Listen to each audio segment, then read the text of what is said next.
C'est l'heure de travailler, mon pote. C'est pas seulement pour aujourd'hui, c'est pour l'avenir. Fais le boulot maintenant. Il est temps de rester concentré, et tu le sais. Ne te laisse pas distraire par ce qui se passe à l'extérieur. Dieu travaille en coulisses, dans ce domaine que tu ne peux pas voir. Les choses ont changé dès que tu as reçu ce en quoi tu croyais réellement. Les bonnes opportunités, les bonnes rencontres, la guérison, l'abondance. Tout commence à s'aligner en ta faveur. On parle de l'injustice, de la difficulté, du fait que personne ne comprend. Et devine quoi? Tout ça c'est vrai. Ce n'est pas équitable. La plupart des gens ne comprennent pas, et ils ne comprendront jamais. Alors pourquoi en parler? Profite de cette occasion pour reconnaître que le chaos dans ta vie te façonne et t'améliore, parce que tu choisis de persévérer quand tout le monde abandonne. Qu'est-ce qu'un homme? La personnalité d'une personne, ses façons d'agir, ses pensées, ses actes, tout ça dépend de son cœur. Car qu'est-ce qu'un homme? Un homme, c'est son cœur.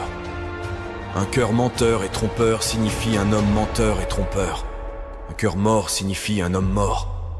Peu importe la célébrité, la richesse ou la renommée, s'il n'a pas un grand cœur, il ne peut pas être grand. Et si le cœur est grand, l'homme reste grand en toutes circonstances, qu'il soit riche ou pauvre, grand ou petit. C'est le cœur qui fait la grandeur.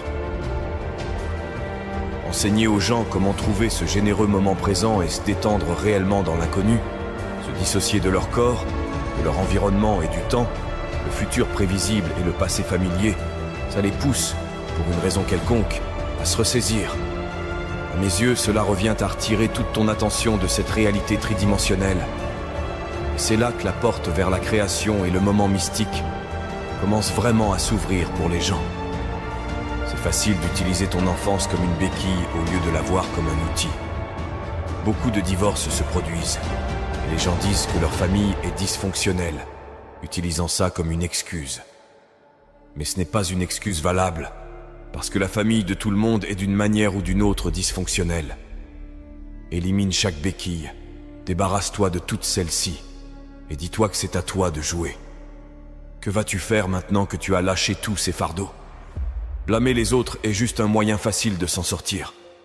Dieu dépose des rêves dans ton cœur que tu ne peux pas accomplir seul.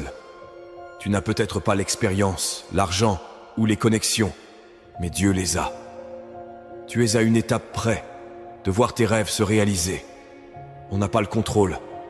Beaucoup d'entre nous n'ont pas le contrôle. Certains